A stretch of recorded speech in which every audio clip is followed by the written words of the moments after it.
My name is Andreas Antonopoulos. I specialize in Bitcoin. Like most Bitcoin experts and specialists, I've only been specializing in Bitcoin for a very short period of time. I have, however, been involved in computers and programming since I was 10 years old. I've been involved in cryptographic currencies and digital money since the late 80s and early 90s. I was involved with several conferences in the early 90s when at the time cryptocurrencies were very new, and a lot of attempts were made to introduce cryptocurrencies such as DigiCash and various other cryptocurrencies. So I've been involved in cryptography and security for 2 decades now. I specialize in computer security and cloud systems as part of my day job and as a consultant, and I worked in security for many years. Around 2010, being in a startup, having just recently survived a recession, I decided that I'd had enough inventing useless crap for banks and defense companies, and I wanted to do something meaningful with my life. Fortunately, Bitcoin came around, and I've kind of dedicated my professional career to Bitcoin since then. That was September of last year, dropped everything else and just devoted myself full-time to Bitcoin. As of a couple of months ago, I signed contracts with O'Reilly Media, so I'm currently writing the Bitcoin book, the animal book for O'Reilly. I'm hoping you're all going to buy it. And I'm going to pitch it at every opportunity I get. So that's my background. I'm a coder, a hacker, an entrepreneur. I've started 6 businesses. Like most startups, failed most of them, but succeeded enough to keep going and keep starting the next thing. My interest in Bitcoin is not because I'm a libertarian. I'm not really much of a libertarian, at least not in the capital L term. I'm more of an anti-establishment curmudgeon, and I'm sick and tired of people using my money and then basically stealing and rent-seeking and blowing shit up to make more money and not actually improving the world. So that's why I'm involved in Bitcoin. My primary motivation for Bitcoin, which I've made into a slogan, is the other 6.5 billion. That's why Bitcoin is important to me. It's because of the 7.5 billion people on this planet, only 1 billion people have access to banking facilities, banking services, credit, checking capabilities, or any ability to send and receive money internationally. That's not by accident, and it's not because they don't have money, and it's not because they don't have productive capacity. It's because of politics and infrastructure. And my reason for being interested in Bitcoin is because I think Bitcoin can change that. Because simply with the introduction of not even a very smart smartphone, you can introduce banking services throughout the world, and you don't even need connectivity or 24-hour electricity to do so. So for me, Bitcoin is all about taking money from the realm of governments where it's existed only for the last 100 years or so, and freeing it from those controls and corruptive influences, and basically turning money into a technocratic, scientific, mathematical system that exists independent of governments, independent of corporations, independent of corrupting influences, and exists simply as a means that we can all trust and depend on in our day-to-day interactions. And I think Bitcoin fulfills some of those characteristics. I am not sure Bitcoin is going to be the cryptocurrency that wins. I am sure the cryptocurrencies are here to stay. Cryptocurrencies were invented, and once they were invented, they're not going anywhere. They are a significant invention. I think eventually cryptocurrencies will be recognized as probably the most important invention in economics and technology in the 21st century since the introduction of the internet. So cryptocurrencies I would call, in general, currencies that depend on their operation on cryptographic primitives and a common understanding of how the software works. Bitcoin is a very special type of cryptocurrency in that it is the first cryptocurrency that is based on a distributed proof of work principle that is captured in a distributed database called a blockchain. The concept of distributed proof of work is what makes Bitcoin special. Cryptocurrencies, as I mentioned before, have existed since the late 80s. And they all suffered from the very same problem, which ultimately led to their demise, and which is the main problem that Bitcoin solves, and the reason behind its success. And the problem was that while you can use cryptography to establish ownership of a digital asset, you can't prevent that digital asset from simply being copied and reused again and again. You can't stop the double spend. So all cryptographic money systems before Bitcoin use the central third party to do reconciliation at the end of the day, at the end of a period, or at some point. You needed a trusted third party to do both issuance as well as reconciliation of transactions to ensure that no one was doing unfair dealing, double spending within the cryptographic currency. So the major invention of Bitcoin is the blockchain. And what the blockchain did was it enabled a network of distributed nodes to achieve consensus, to agree on the common state of the network, by each proving that they had participated in that network through a system called proof of work. And proof of work is simply like solving a very difficult problem and then proving that you solved it. Let me give you an example. Take a Sudoku. Everyone's familiar with Sudoku. It's actually hard to figure out which numbers fit into the squares, right? It's very easy to check if the Sudoku is right. You can just add up the rows and columns, and if it's right, it's right. Easy to verify, hard to prove, hard to solve. So the proof of work that's used in Bitcoin is exactly the same. It's very easy to verify, it's very hard to solve. What's special about it is that it is as hard to solve as it takes 10 minutes. That's the base. So it's always 10 minutes hard. If there's more computing, it'll get harder, so it still takes 10 minutes to solve. If there's less computing, it's going to get easier, so it still takes 10 minutes to solve. But basically, the main Bitcoin proof of work problem gets solved once every 10 minutes. That is the heartbeat of the Bitcoin network. And what it allows is, it allows the entire network to achieve consensus every 10 minutes on the latest state of the network and the transactions in that network. So every 10 minutes, the entire network achieves consensus on a block and says the transactions up to this point are verified and agreed to by everyone. And then another block of transactions is added on top, which depends on the previous one. And as consensus is achieved on this new block, it actually strengthens the security of the previous one. So you actually build the security of the network as you're going along. To give an understanding of how this works, the amount of computing power it would take today to break Bitcoin in capital terms exceeds $400 million. You would have to invest $500 million almost just to break Bitcoin in terms of being able to calculate the proof of work faster than the rest of the network. With that, you would be able to fool the network for 10 minutes. And it would cost you $400 million. For the next 10 minutes, you'd have to then continue to fool the network and hope that no one noticed. So it's a very robust network from that perspective.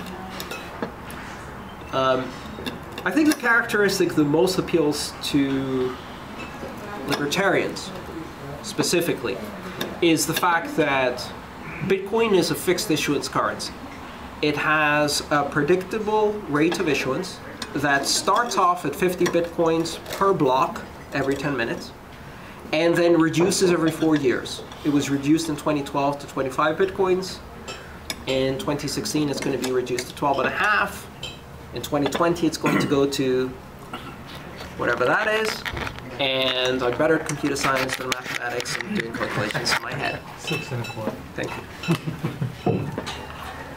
If you follow that pattern, in 2140, all of the Bitcoins get issued. And the network will continuously self-balance through that process, so it always takes 10 minutes to issue each block, and each block always gets the same reward, which diminishes. By 2140, you have all of the coins issued. If you work out the economics right now, today the Bitcoin network is running at a rate of inflation of about 2%, which means that there are Bitcoins created about 2% new bitcoins are created every year. The available supply of bitcoins increases by 2%. However, the demand for bitcoins is increasing far faster. And as a result, this creates a persistent, deliberate deflationary effect in this currency. So the deflationary characteristic of this currency is the idea that no matter what, there will be 21 million coins issued. And those 21 million coins will have to grow in value to encompass the value of the entire Bitcoin economy as it stands. And that's not just M0. You have to realize that the Bitcoin economy has M0, which is the liquid Bitcoins that are circulating, but just like any other currency, it also has M1, M2, M3, M4. You can issue off-chain transactions, you can issue Bitcoin that aren't reconciled with the 21 million. You can effectively do forms of reserve, fractional reserve banking with Bitcoin. So the value of Bitcoin is greater than the number of Bitcoin in circulation. Today that puts it at about 1.2 million, 1.3 as of this morning. And if you assume that Bitcoin continues to do well, and in terms of a currency, Bitcoin is doing well as long as it hasn't died, with technology. If it continues to do well and continues to grow, it has to encompass a bigger economy, and therefore by definition will deflate. So that's the basic concept. That's what makes Bitcoin very appealing to people, because they know that you have a predictable issuance, therefore you have a predictable value curve, therefore you can make investments against that, knowing that no one can go in and inflate that currency to shit, which appears to be happening to every other currency in the world simultaneously in a grand concerted experiment to the bottom. So that's why Bitcoin appeals to libertarians. I think it appeals in general to anti-establishmentarians like myself, simply because regardless of your political affiliation, the fact that Bitcoin is technocratic, scientific, predictable, mathematic currency, it's not up to the whims of any government, but also it's not up to the control of any corporation. It's not up to the control of any individual. It's not up to the control of any group of hippie coders. It's not up to the control of anyone.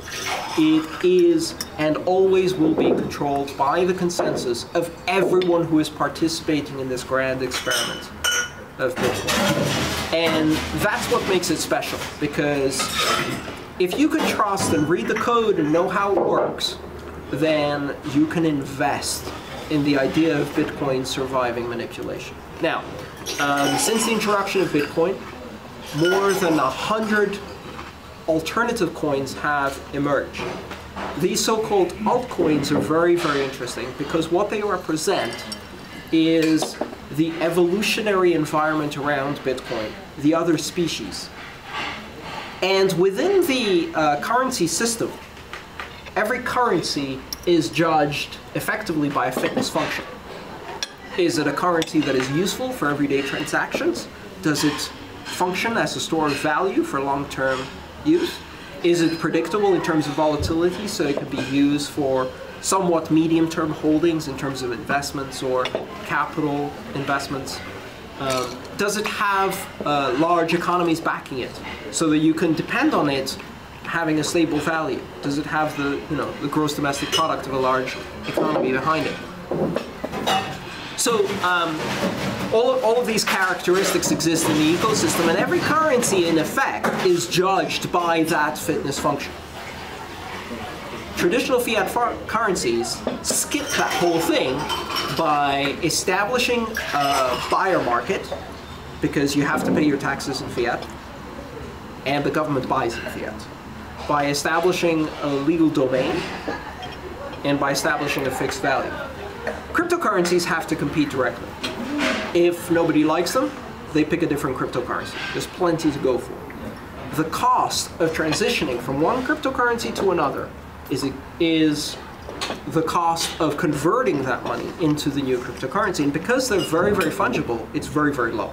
So with currency exchanges, you'll see charges less than half a percentage point or 50 basis points for transactions directly between virtual currencies. very, very fungible, very easy to exchange. So I said in the beginning, I'm very invested in Bitcoin as a cryptocurrency, but not necessarily Bitcoin. Because if Bitcoin dies, it will be very quickly replaced by something else. When I look at Bitcoin, I see a very similar evolution as we've seen in the area of peer-to-peer networking, which is also very heavily used within Bitcoin. So the first generation of peer-to-peer networking, Napster, suffered from a very fatal flaw. It was a centralized network controlled by a centralized organization, which was a registered corporation. It got sued to hell. The second version, Kazaa, was a centralized corporation with a centralized piece of software, but a decentralized network. It got sued to hell. The third one was a decentralized network with centralized software and a decentralized organizational structure. It was harder to sue. By Nutella, you had a decentralized network with decentralized software and decentralized companies.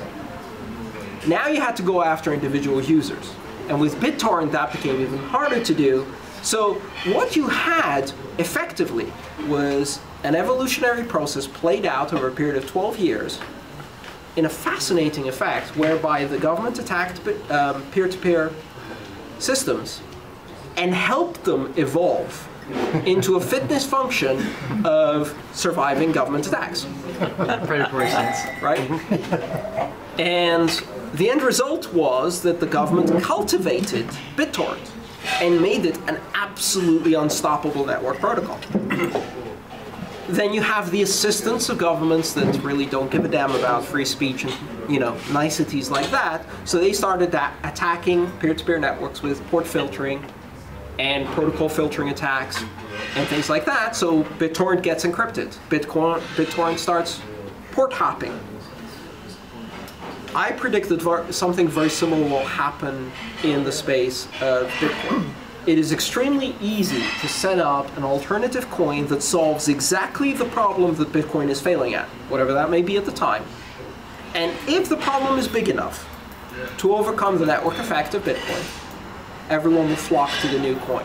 As long as you have a system where you can fungibly convert Bitcoin to this new coin. So cryptocurrencies are here. Cryptocurrencies are going to be part of the financial future of this world. They're going to be tradable commodities. They are an asset class of their own because they're not commodities. They're not strictly currencies. They're not stocks. They really form an asset class of their own. They're here to stay. And yay, Bitcoin. So questions?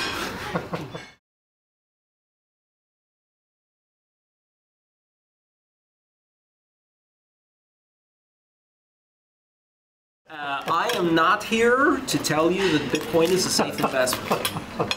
Far from it. Bitcoin is not a safe investment. Bitcoin is the first experiment in a global distributed currency. This is stuff that's never happened before. We have no idea how this is going to work out.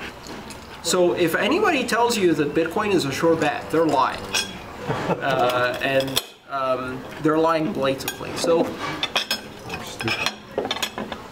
I think a lot of the people in Bitcoin have a very palpable sense that they are participating in history. This stuff has never happened before. We've never had a currency that can enable distributed consensus without a third party. We've never had a successful digital currency that doesn't have a sovereign actor behind it. We've never had a currency that can be instantly transmitted across borders without controls. And we've never had a deflationary currency that's deflating not because of a complete collapse in demand, but deflating because of restricted supply. So all of the things that we know or think we know about currencies, we have to rethink. Like, for example, a lot of people say, oh, Bitcoin's deflationary, that's terrible for currencies. Yes, it's terrible for fiat currencies because the reason we've seen deflationary currencies in fiat, or the only deflationary currency we've seen, are ones where there's a complete collapse of demand. Because you can't have a fiat currency deflating. You have unlimited printing capability. Why on earth would you let it deflate unless there's a complete collapse in demand? So the only circumstance under which fiat currency deflates ever is catastrophic collapse in demand. So, is catastrophic collapse in demand a bad thing? Well, yeah, of course it is. that doesn't mean deflation is a bad thing. It means catastrophic collapse in demand is a bad thing, and the only time we've ever seen deflation is under those circumstances. Bitcoin is a very risky investment. I am absolutely hopelessly imprudent with my Bitcoin investment. I am invested way more than I should be. I'm invested professionally, I'm invested with all of my savings, and I'm writing a book.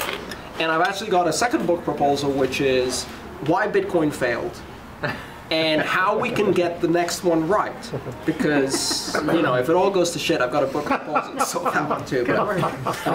Excellent. Are you going to clue us in what the main points of that one are? So, honestly speaking, I'm invested in 3 different cryptocurrencies. At any period in time, I think I like to have investment in 3 cryptocurrencies. I'm also invested in traditional investment vehicles, although less so. And Bitcoin could very much collapse in value. What I can guarantee for you, no one can confiscate your Bitcoin. No one can steal your Bitcoin. No one can bail in your Bitcoin. No one can bail out your Bitcoin. Right? No one can seize your Bitcoin or forfeit your Bitcoin or inflate it into paper money. Well, what happened to the customers of Mt. Gox that when they closed it down? They seized their dollars. Okay. They didn't close it down. It's still working quite nicely. It's actually still going. But I mean, they went after certain customers, right? No, they went after the fiat currency because when you're a currency regulator and the only tools you have are fiat currency regulating tools, and you're trying to go after Bitcoin, the only thing you can hit is the fiat currency inputs and outputs of Bitcoin. And that's what they hit. But this is really fascinating because here's what happens. You have an exchange. A little bit of background for people who don't know about the money. I mean, I've heard about it, but I don't know the details. Mt. Gox is currently by volume about 50% of the traded volume of Bitcoin. It's an exchange that is located in the Shinjuku neighborhood in Tokyo in Japan. And as I said, it represents more than 50% of the trading volume. Does that the mean next it implements big blockchain? Is that what that means? That it implements a piece of the blockchain? So, no, actually, in fact, the blockchain is where Bitcoin lives, and that is shared by everyone. Mt. Gox, surprisingly enough, almost all of the Bitcoin transactions are off the blockchain. Until you withdraw Bitcoin from Mt. Gox to spend it, it doesn't exist. It's like fractional reserve. You know, it's paper orders. They don't settle the Bitcoin into the blockchain until you try to withdraw it. Until that time, it's just a holding against your name. Yes, exactly. So Mt. Gox is an exchange. Just like any foreign exchange, you can sell US dollars, euros, yen, and I think about 6 or 7 other national currencies. If you want to buy Bitcoin with US dollars, probably your best bet is to use Coinbase, Coinbase.com. Coinbase is a US provider. They're based here in San Francisco, and they will connect directly with ACH to your bank account. You can withdraw money from your check account, buy Bitcoin. Easy peasy. Part of the reason it's difficult to buy Bitcoin is because Bitcoin has a very interesting characteristic you don't see in any other currency. All of the Bitcoin digital transactions are non-reversible. Bitcoin is literally digital gold or digital cash in that if you drop it on the floor and somebody picks it up, it's theirs. If you leave a suitcase full of money out there, cash, you can't go to Cupertino Police Department and say, help me recover my suitcase full of cash, right? It's completely stealable. So Bitcoin is very much the same, right? And that means that transactions can be reversed. If I send Bitcoin to a specific address, it's like teleporting gold. You know, I put it on the transporter pad, I hit the stuff, now it's on the other guy's transporter pad. If they want to send it back, they can. But, you know, there's nothing I can do to get that money back. There's no authority you can appeal to. There's no authority to appeal to. Like a credit card or something. There's no central third party. Because if there were such a party, that third party is counterparty risk to the recipient of the money. And that's the fundamental problem. Now, just because of the problem of reversibility of digital transactions, 40% of the cost of running Visa and MasterCard and American Express is fraud prevention. That doesn't exist in Bitcoin. It's caveat emptor. You gave them your Bitcoin. You gave them your Bitcoin. You know, if you trust someone else with your Bitcoin, it's your loss. However, with Bitcoin, you can be your own bank, so you don't need to trust any other counterparty. I store 5% of my Bitcoin online. 95% of my Bitcoin I encode with secret keys that are printed on paper, so-called paper wallets, and I store them in a safe. Those Bitcoins don't exist online, cannot be redeemed online, the keys have never been online, they can't be seized, they can't be stolen, they can't be hacked, they're in a piece of paper. And so, yes. I have a question and or comment with regards to can't be hacked. I know recently there's been some issues with Trojans accessing CG Miner and emptying out people's wallets, and I wanted to know what you were familiar with that, because technically you can be hacked and have your wallet empty. Not if it's on paper, because... Not if it's on paper, but if you keep it conventionally, which is, you know, on an online wallet, which a lot of people do, then if you have it on your computer stored locally, then, you know, you can get backdoored. Yes, you can get hacked. So, this is a really key point. Bitcoin opens a whole brave new world of computer hacking. So up to now, if you were a computer hacker and you've compromised a network of machines, a botnet, you can monetize that by making them generate spam. Now you can monetize them by making them mine Bitcoin. And that's a much more direct, much more efficient way of monetizing botnets.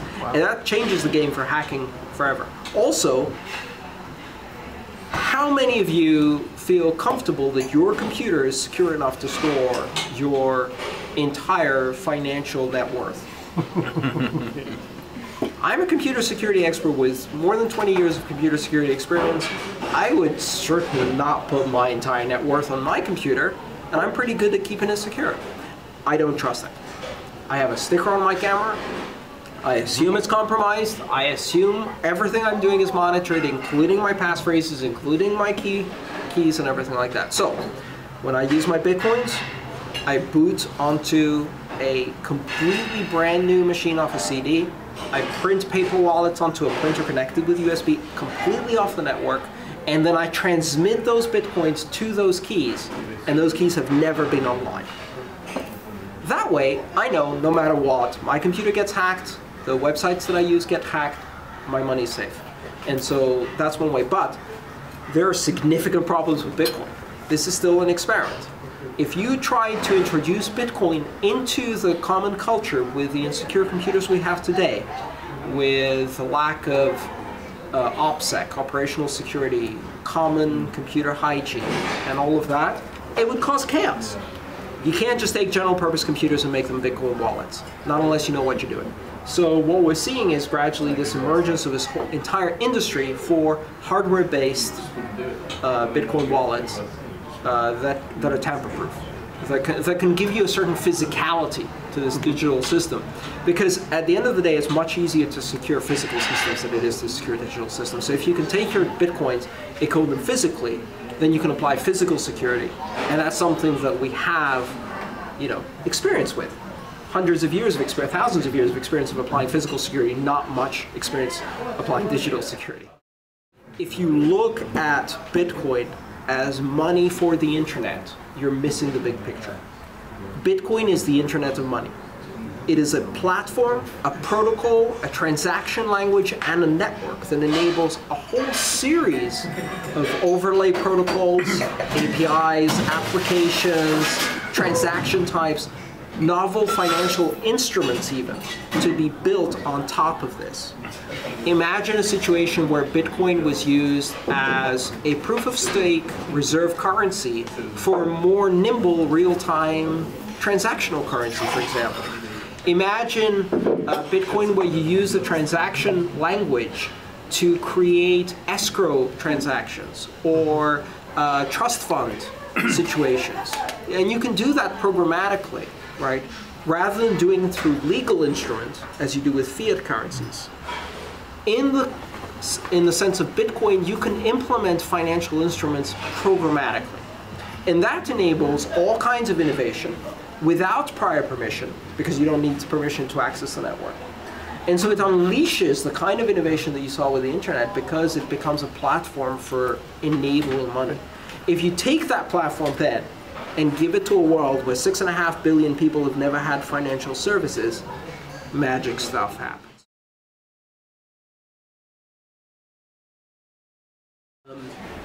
The concept of the blockchain allows you to prove that certain activities occurred on or after a certain date in a way that the entire network agrees that they did. It's a distributed, secure timestamp database.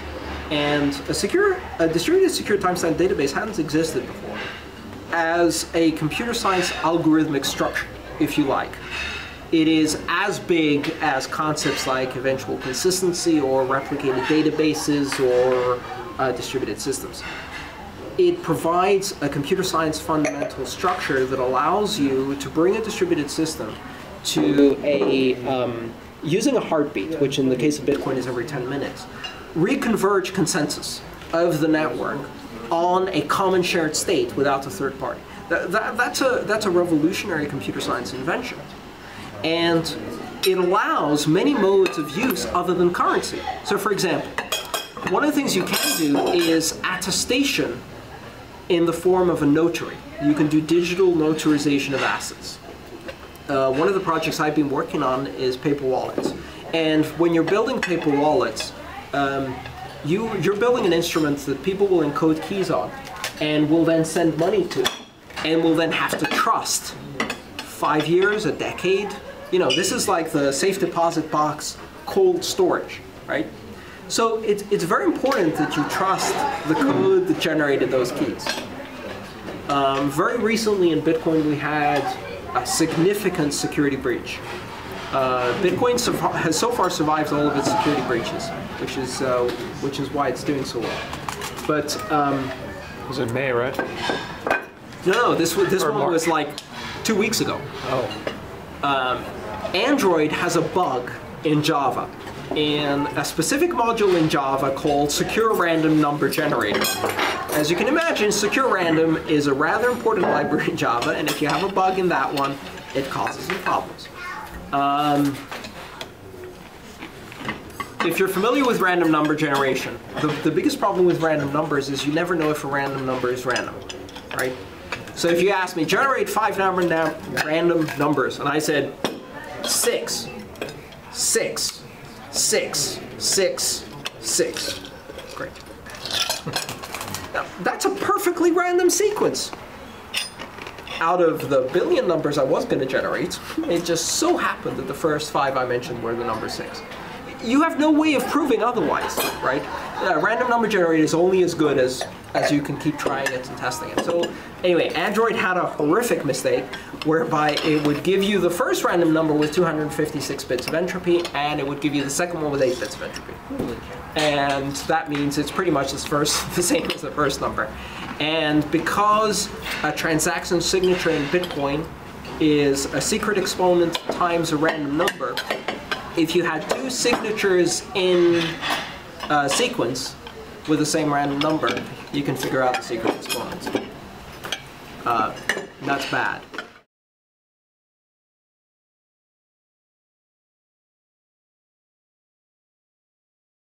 With a structure called a Merkle tree. So, a Merkle tree. Merkle tree is named after a guy, his last name was Merkle, M-E-R-K-L-E.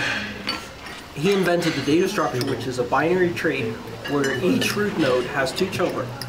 And those children are X or hash.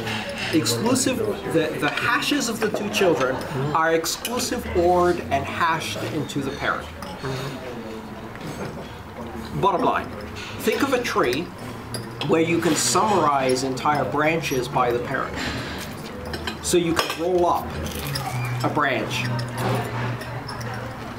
Bitcoin works this way internally, so that when you sign a block with your proof of work, you're not signing every transaction in there. You're signing the root node of the tree. that has 2 children, which are the first 2 transactions, each of which has 2 children, which are the next 2 transactions, et cetera, et cetera. And so the Merkle tree encodes summarizes all of the previous signatures into one.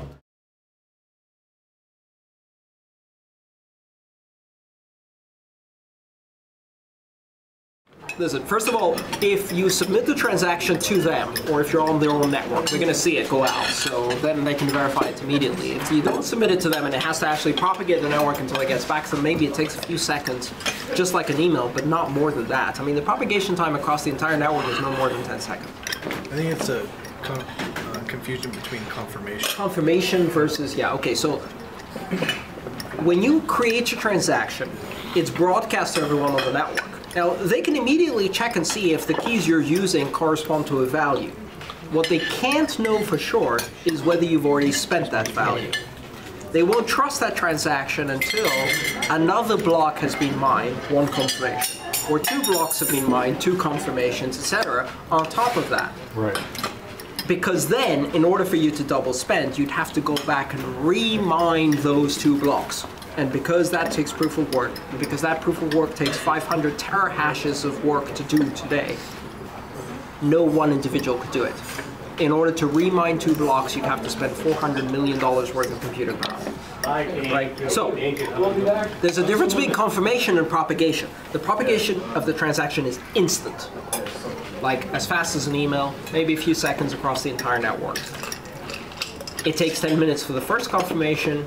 It takes 60 minutes for full confirmations. Well, guess what? It takes a week for Visa. They can reverse that transaction up to a week. So if you're the merchant, you haven't received that. Visa's confirmed that money, but it's not yours. And it won't be yours until a week later they've confirmed that that person who gave the card hasn't reversed that transaction. If you're a merchant, you hate Visa because a big chunk of your transactions get reversed and canceled, especially if you're a card not present. And you love Bitcoin because they're reversible. So, you love Bitcoin? You love Bitcoin because the transactions are irreversible. You get that money, it's yours. If you're a merchant. So it doesn't matter when it's confirmed. When it's confirmed, what you're saying is because the person's long gone. At 0 confirmations, right? All I know is that the network has propagated this message. At 1 confirmations, now I know it would have taken $400 million worth of power to fake that transaction. But how long did you said it take? How long? 10 minutes? 10 minutes. 10 minutes for the first confirmation. You can't wait 10 minutes to do a transaction. Yeah.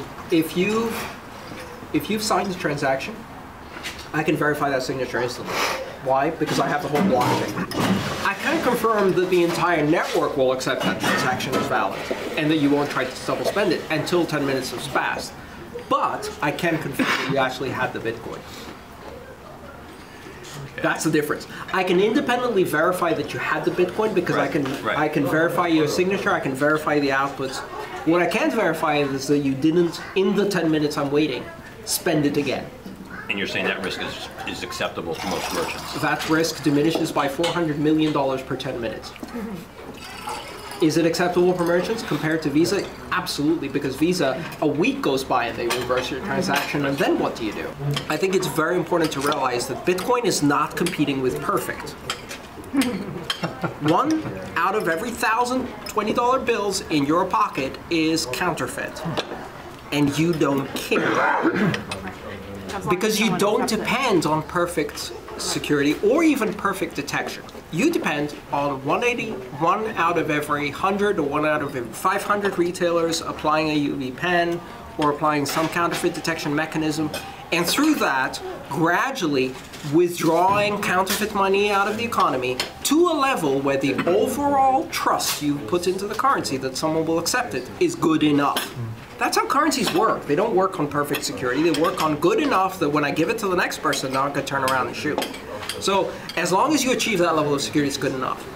With Bitcoin, we get it sometimes into these theoretical, what would happen if the NSA put $400 million of computing in order to steal your coffee? They would steal your coffee.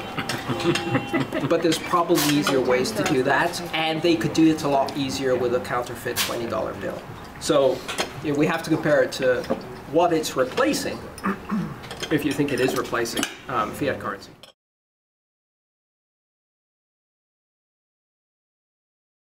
Bitcoin is not anonymous at all. So give The some opposite. of the parameters, so why that's the case, and because obviously it appears at least to some extent to be.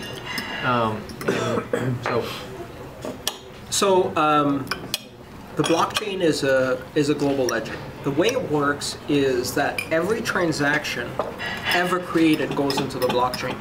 The blockchain starts in 2009 with a specific transaction that was created by the founder or the creator of Bitcoin.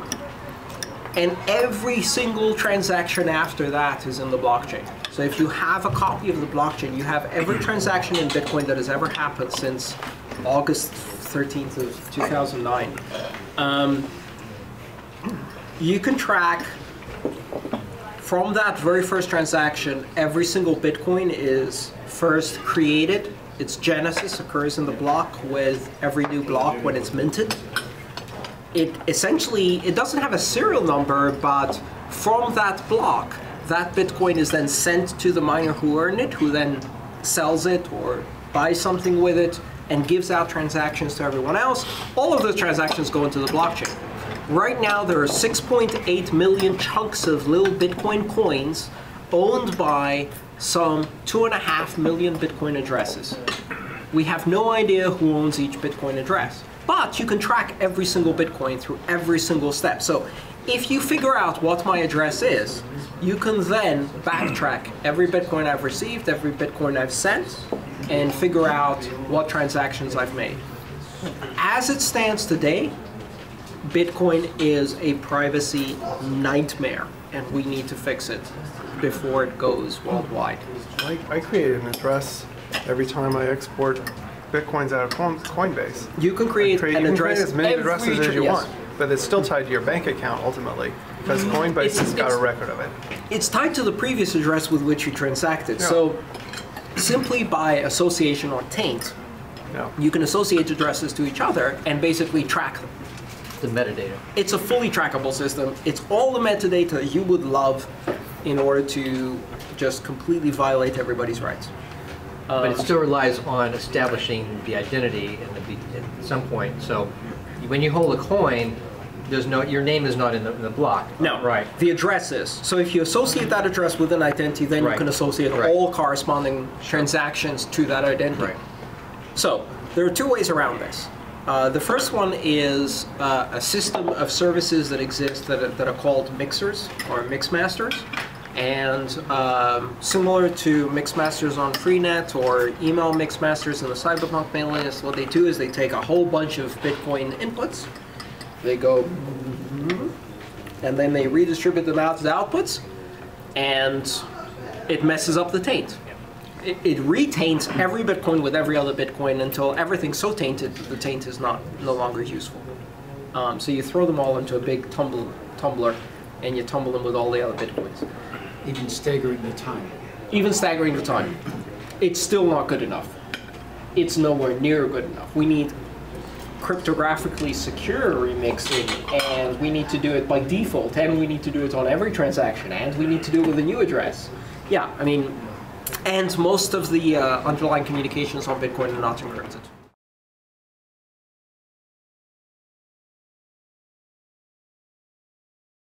So the proof of work as a process does two things. One, it creates new Bitcoins. Two, it secures the existing transaction. Right. Now, So, if the Bitcoins are all issued, what is the motivation then to continue the... yes. So today, every single block comes with a 25 Bitcoin reward, and all of the transactions that are included in that block have a tiny little surplus, which is the transaction fee, or the miner's fee. So basically, when you make a transaction, you say, I'm going to take 1 Bitcoin of mine, and I'm going to give 0.95 to it. Well, there's a 0.05 missing there. That goes to the miner. Okay. And by including that little surplus every time in every transaction, right now, if you look at a block, you're going to see that the miner makes 25.125376. The 0.125376 is all of the little fees added up. Right. Now, if you imagine a deflationary environment, eventually those fees will be both meaningful and enough transactions. Right. And if not, fewer people will mine. No problem. Difficulty goes down. Network recalculates. the value of mining increases, one of the characteristics of Bitcoin is that none of these things are set in stone. They're all based on feedback loops that are designed to be tight. So it creates efficient markets, not by assuming that feedback won't exist, but by assuming that feedback will exist and making it as fast as possible. So mining hash power will change, and the network will dynamically adapt so that it's always 10 minutes. In fact, we're seeing a shocking increase in hashing power right now. It went from 300 terahashes per second in June to 400 terahashes per second in July. It's 539 terahashes today. It's basically doubled in 2 months. And we're talking, right now Bitcoin is the largest supercomputer in the world.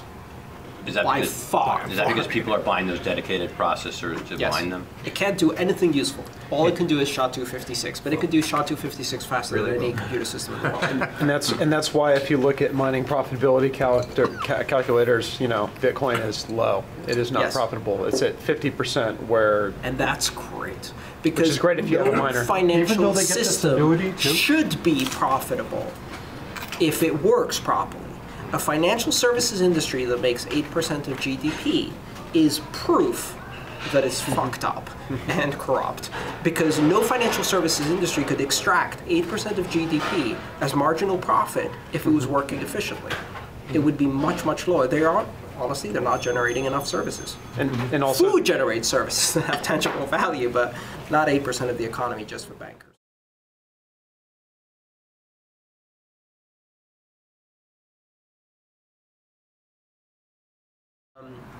A Bitcoin transaction involves a transmission fee, which is optional in that if you don't pay it, your transaction will be picked up on a best effort when we can get to it basis.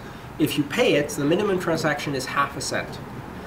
That transaction can carry a Bitcoin transaction anywhere from 1 Satoshi to $1 billion or more on the same basis. So for half a cent, you can transmit globally 1 Satoshi. So $1 that'd be trillion on bucks. a dollar, that's 0.5%. On a dollar. On $1 billion is a lot less. so Yeah, but that's- it's fixed fee. That's the beauty of it. Yeah. And it depends on the transaction cost of the transaction. Now, if you try to buy a cup of coffee, this is where it gets interesting. If I'm a business person and I'm a merchant, I understand that Bitcoin is a deflationary currency. Therefore, if you own Bitcoin, you're less likely to buy a cup of coffee than to hold on to that for 5 years and hope that it's worth 1,000 cups of coffee. So, we're in a tug of war because I want to hold that Bitcoin just as much as you want to hold that Bitcoin for 5 years until when it's worth 1,000 cups of coffee. But I also want you to buy a cup of coffee because I own a coffee shop. So, I'm going to start discounting my coffee prices until I reach the sweet spot where my deflationary appetite meets your deflationary aversion, and the discount is just enough to make you buy a damn cup of coffee. But only for Bitcoins, not for But only for dollars. Bitcoin, yeah. And we've seen this play out again and again. Again, because deflation is not a supply collapse, but it is built into the currency, merchants can deal with that. They can bake it into their pricing, add a discount. It's working out at about 30 to 40% discount. So people are discounting 30% on the dollar, shipping products, and then making up the difference.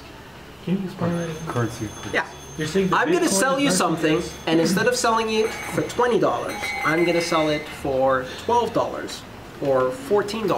What are the Bitcoin bills? But I'm going to get paid in Bitcoins now, $14, Because and then your I'm, Bitcoin is going to go up and down. and then I'm going to hold on to it. And I'm confident that it's going to be worth at least 20 or more. And because I'm giving you a really good discount, you're willing to get $12 value now. So this is exactly how it would work with gold or even silver and uninflated fiat currency, which would be receipts for gold. One difference. You can't infinitely subdivide Yes. fiat currency and gold. And you can almost infinitely subdivide Bitcoin. So the complexities and difficulties that come with giving change as the currency continuously deflates go away. So now we're at Bitcoin. Although you could do that, right? You could in say Ju- an ounce of gold is 1 unit, and you can do a billionth of units. You can't do 100, But you do can't really do a of an billion. ounce of coin, but you can do it you can do it in calculations. You can do it on calculations. I think Well, it's yeah, possible. Just not but this physically. is different. You can do it practically with Bitcoin. I can literally give you 1 Satoshi Yes, that's right. right now. That's right. And with my phone. And I have that capability just like any other Bitcoin client. So another way to think about this is that traditional fiat currencies have completely separate networks for the transmission of micropayments, milli payments, mini payments, payments, kilo payments, giga payments, mega payments. Those are separate networks. You use SWIFT for giga payments, you use Visa for payments, you use, something else for micropayments, although it doesn't really work that way. But the point is that traditional payment systems are specialized to a specific range. Bitcoin goes from pico transaction to giga transaction in the same payment network with the same flat fee. That's never happened before. So the fact that you can actually do that, and the fee is half a cent now, but that's completely market-based. So if the miners start discounting that, if the value of Bitcoin goes up, the fee's going to decline accordingly. So I want to talk a bit very briefly about what I think the key applications of Bitcoin. I haven't mentioned that at all. I think probably the #1 application of Bitcoin is going to be international fund transfer for remittances, international remittances. So Western Union is going the way of Columbia Records. As simple as that. Western what? Western Union. Adapt or die. Co-opt or extinct, basically. So remittances first. I think then offshoring, subcontracting, international payments, import, export, and trade come next. Then interbank transfers. And the reason you're saying it this way is because Highest friction least efficient. Least efficient, highest friction, highest cost, most demand. So if you take it from that perspective, I think remittances is the first. You've got already an existing $115 billion market, which on average gets rates of between 10 and 30% per transaction. And the poorer the country, the worse the fee. So it is a definition of a broken market. And that can be fixed fairly quickly. Now, the other thing that's really nice, I think, is that there's a very interesting balance. You can't really do remittances consistency with a currency because eventually you have a flow imbalance problem. If you keep sending money, Bitcoin, let's say you're converting US dollars to pesos, and you're sending money from the US to Mexico. Okay, so I'm going to convert US to Bitcoin, I'm going to convert Bitcoin to pesos, and give pesos. I can only do that for eventually I'm going to run out of Bitcoin demand to Mexico, right? That's the problem. The problem is that remittances only flow one way. Nobody's sending money back from Mexico, right? Except all of the rich people are trying to flee. So what you do is you balance remittances with capital flight. And so you say, hey, we're the Red Cross of currencies. Well, aren't they buying? You're having a crisis? Here comes Bitcoin. Aren't they buying other things? Food and pesos. whatever else? They don't have a local market to buy them in Bitcoins. If they did, yes, you could keep a closed economy. But because we're not at the point of having enough volume to have a closed economy, when Jose here sends Maria some pesos in Mexico, they have to be converted from Bitcoin to Mexico to be usable in the local economy. You can't create an inflow without a corresponding outflow. So what you do is you find all of the rich people who have currency controls and bail-ins and confiscatory taxes, and you let them escape with Bitcoin. Now this is already happening in Argentina. So rich people take their pile of pesos, convert it to Bitcoin, and send it wherever they want them to When live. people get the remittances, take their Bitcoins and get the pesos. That's right. Yes, and that way you have some form of balance. Now, if you look at Argentina, for example, Argentina is right on the tipping point. It fulfills the requirements because it has the stringent capital controls, the incredible difficulty in international issues, the very, very corrupt currency and fiscal situation, right? And massive hyperinflation. They've reached the point in currency controls that they've closed some of the last outputs possible.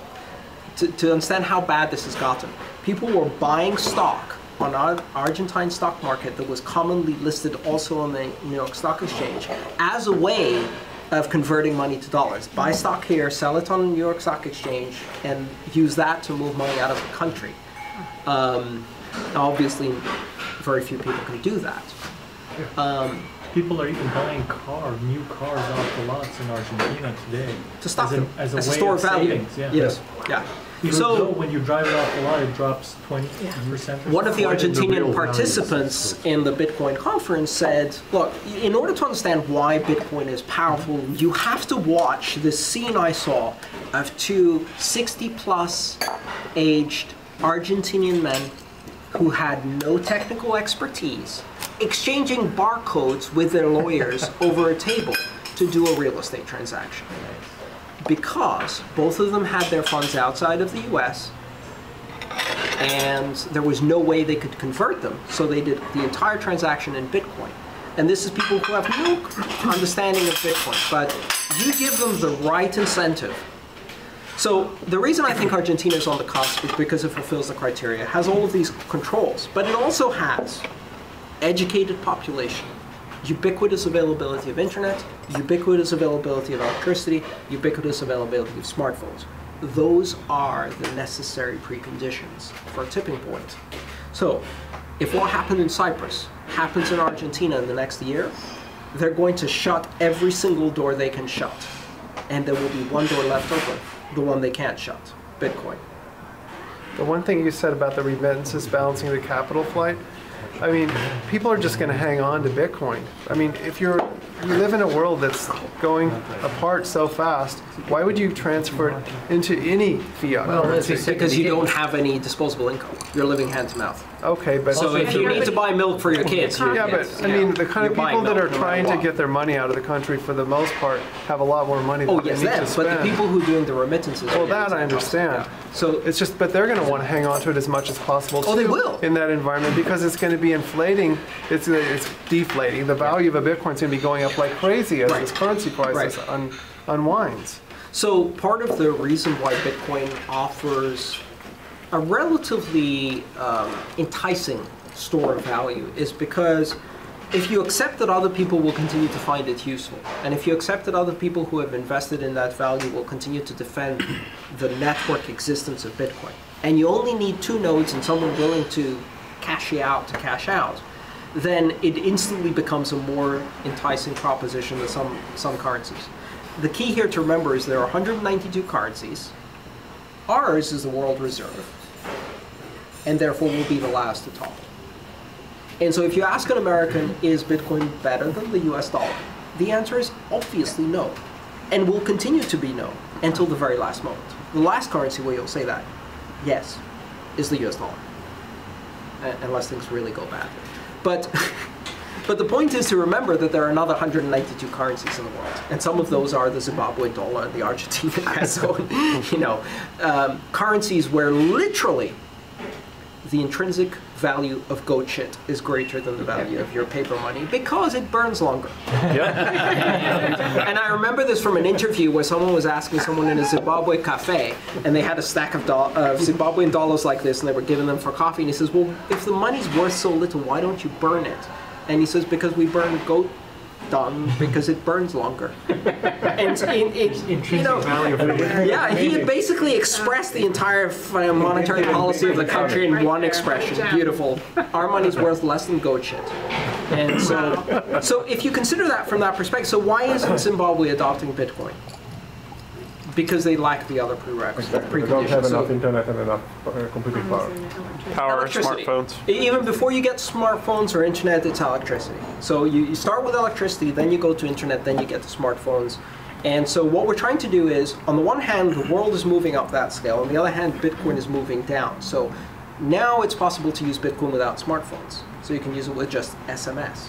Already a company has developed a gateway that connects the Kenyan mobile minutes currency M-Pesa to Bitcoin, so that everyone who has M-Pesa automatically has a corresponding and equivalent Bitcoin account that they can use and transmit instantly without setting up. Brilliant. And it doesn't require a smartphone, right? And it doesn't require a smartphone, and you can do it with SMS. Do you have to type in the whole key? No, you use a special PIN number. Oh. They hold your account for you. Oh. Centralized. It's as centralized as old-style banking. But still part of the Bitcoin decentralized system. But it's So- completely fungible for M-Pesa and completely not subject to currency controls because you can take Bitcoin from Kenya, convert your M-Pesa to Bitcoin, or from Bitcoin any currency in the world instantly. To me, it seems, Bitcoin to me, it seems very much like digital gold or some kind Yes. of precious metal. And today there's gold, which is a store of value and it can be used as a medium exchange, etc. But there's also silver and maybe platinum and cars and real estate and maybe fine art and all kinds of different things, Yes. right? Mhm. Even wheat or whatever. Right. So gold is maybe the most, setting aside fiat currency, gold is perhaps the most accepted, but there's a lot of alternatives. Yes. And there's exchange values between them. Yes. Right? And they fluctuate, but it all Same works thing with together. altcoins. So yeah, it'll There still, are exchange rates between them. right. And I would, and I think I've said this before, but I do not believe that we will face a world with one cryptocurrency. I think that is unlikely. I think we will either face a world with zero cryptocurrencies, where Bitcoin fails and nothing replaces it, it all gets banned. I think that's extremely unlikely. I think the most likely scenario is we will face a world with 180 plus fiat currencies, plus a handful, 5, 6 solid global cryptocurrencies competing on a global financial system. And so you have Bitcoin, you have Litecoin, which is silver to Bitcoin's gold. Interestingly enough, the creator made a very similar comparison to what you suggested. Faster transactions, just generally lighter. And so yes, there are some very interesting coins. Prime coin is a coin where instead of a proof of work that uses hashing, it uses a proof of work that tries to discover prime numbers, non-Mersenne primes using a polynomial prime sieve something or other. The second one, which is really interesting, is Frycoin. And Frycoin is a demirage coin, where if you hold on to the coin, it loses value over time. It's a negative interest rate. There's DevCoin and various other charity coins where the percentage of the transactions go either to the developers or to named charities or to named organizations. So essentially there's a built-in fee and funding scheme. Essentially Bitcoin is an IPO for the funders, right? The founders. One of the predictions I've made is if Bitcoin works, Satoshi will be the world's first trillionaire. By definition. Nobody knows who he is, right? And not just Satoshi, but several other participants in Bitcoin will become the first trillionaires, and that makes sense. So yeah, there are other altcoins, and I totally imagine a world where, in fact, Bitcoin isn't really very good at transactional stuff. So I think it's probably better as a store of value, because it's highly deflationary. That has advantages for store of value, but I think it has some disadvantages for transactional economies. I wouldn't be at all surprised if you have a very, very lightweight coin that's used for transactional day-to-day, which is backed as its commodity by proof of stake in Bitcoin. So you own Bitcoin, you use Bitcoin to prove stake to mine the new coin. So anyone who owns the old coin is by definition a mint for the new coin, or you have a one-to-one exchange or something like that. And I wanted to point this out too. I like how he's saying he foresees so many currencies. What I foresee is a little different than that. I think a lot of the color coin idea, and I can imagine a system in the near future where not only do we have X amount of cryptocurrencies that are pure currencies that maybe derive their value from blockchain or other tasks that they perform for you or benefits, but a complete transition from the stock market to the blockchain of all companies' stocks and shares. Mm-hmm. And that could be a situation where we've reached a point where you can actually request somebody pay you in GM stock, say if you wanted to lose all your money. Give me GM stock so it can be devalued. But you really, stock has currency. Right. You can actually, and well, I think this kind of demonstrates the superiority of cryptocurrency and Bitcoin in general. Is you could actually, in the future here, accept a currency that is backed by gold and transmitted through the Bitcoin blockchain by a colored coin. Yeah. So, You can assign coins to specific weights of verified gold ownership. Yes. Yeah. You can do a reserve-backed currency again if you wanted to. but it actually lets the blockchain be the ledger where everything is valued on there. I would say Bitcoin today is backed by silicon at the very basic level, because the fundamental way by which Bitcoin is created is through computation that requires either general purpose computers or special purpose silicon. So if you have silicon, you have Bitcoin. So that's the process, and that is scarce. It has a predictable rate of development, Moore's law, and is universal. So it's not a bad way to back a currency. Essentially, the internet is backing Bitcoin. You talked about it not being a safe investment. Yeah. You were very emphatic about that. I brought up some things that I'm concerned about. You said, now those aren't a problem. Yeah. What is a problem? What is a problem? Oh, there's a couple of problems. The first one is that I expect the regulatory environment to get hairy, either over the short term, over the medium term, or both. So, look, if you have a currency that can be manipulated, someone's made a lot of money manipulating that currency. They're not about to let you go off and play with your own little global currency that can't be manipulated. So there's that. Then there's the kind of knee-jerk reaction you get from most lawmakers. So it's, Bitcoin can buy drugs. Well, Cash can't. yes, of course it can buy drugs. Otherwise, it wouldn't be very good money, would it? It wouldn't have very transactional utility if you can't even buy drugs with it. I mean, that's kind of one of the main commodities in this world. So, Bitcoin can buy drugs far less efficiently than you can buy them with dollars. And if you buy drugs with Bitcoin, you'll be adding a tiny little Bitcoin on the mountain of dollars that were used to plant, harvest, collect, process, distribute, deliver, and possibly roll up and snort up your nose these specific drugs. So the problem is that a lot of the regulators are reacting to Bitcoin in exactly the way they reacted to the internet. Which is, this is new, this is weird, this is not under our control, therefore it must be bad. Terrorists, pedophiles, whatever. List, add, whatever the list is.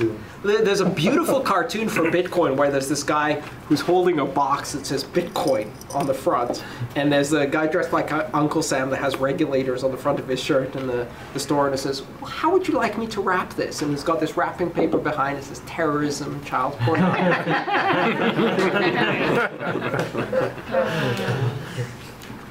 So there's a very big risk that the US government or any other government will start intervening. I think that's probably a lesser risk. I think there's a risk that we have some serious bugs that have not yet been discovered that are going to completely fuck up the network. There's a risk that that, together with some other unexpected events, will cause a complete lack of confidence. And it all blows up. Or the people react, look, quite honestly, if tomorrow morning someone blew up a public building and they'd financed, the taxi cab to that with Bitcoin, next morning, USA Today, Bitcoin finances terrorism. So that's the kind of risks I'm worried about. They're not real, practical, fundamental problems with the value of Bitcoin. They're all external political influences. But if that happens to Bitcoin, it's going to slow it down in the US and only in the US, and it's going to continue to march on in the rest of the world. There's no way you can stop Bitcoin entirely. I would say it's going to speed it up in the rest of the world. Because the more the US abuses its reserve currency, the more attractive Bitcoin becomes everywhere else. Yeah, I was telling Ed earlier that the week before delivering this presentation at Surviving and Triumphing Over the Crisis of Socialism, I was doing a series of seminars for Russia Today, the TV station, who are very gung-ho about Bitcoin. Really? And I've been invited by Chinese media to do presentations for them, who are also very gung-ho about Bitcoin. So Why? why? Because it sticks stick in the eye of the U.S. Because if you're China, you look at this and you say, well, Bitcoin might be a reserve currency that nobody controls, but the one that we have right now is one that our enemy controls. I'd rather have one that nobody controls. Even though they don't control it. Even though they don't control it. Yeah, because it's a tremendous advantage to control your world reserve currency. Did you or anybody, were they able to look into who is actually running up the price, you know, the big demanders after Cyprus? It's far too complex a So it's market. all a guess then. It's a completely global, 24-hour, very liquid market.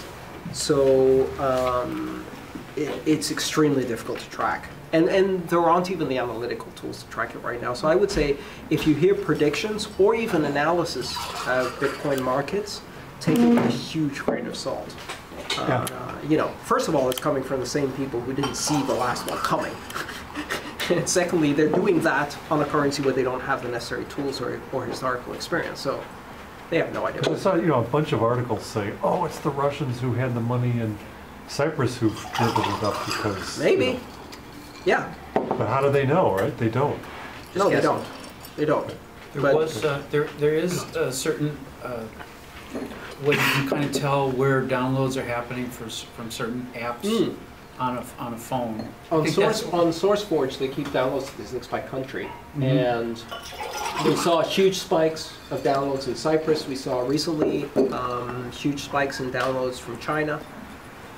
China did a 1.5-hour documentary on Bitcoin that ran on the official TV stations for 2 weeks. And you do not get a 1.5-hour documentary unless it's been approved at the highest levels. So it's clear that both Russia and China are now backing Bitcoin from a national interest perspective, or at least from a let's find something to annoy the U.S. perspective. Either way, it works for me. So if we get heavily involved in Bitcoin, might we be aiding the enemy? Well, if the enemy is the American people, yeah, absolutely, you're aiding the enemy. I hope to aid the American people as much as possible. Andreas, You've got my business cards. Make sure you pass it. Sorry? Thanks for feeding me. Appreciate it. Hope you enjoyed it.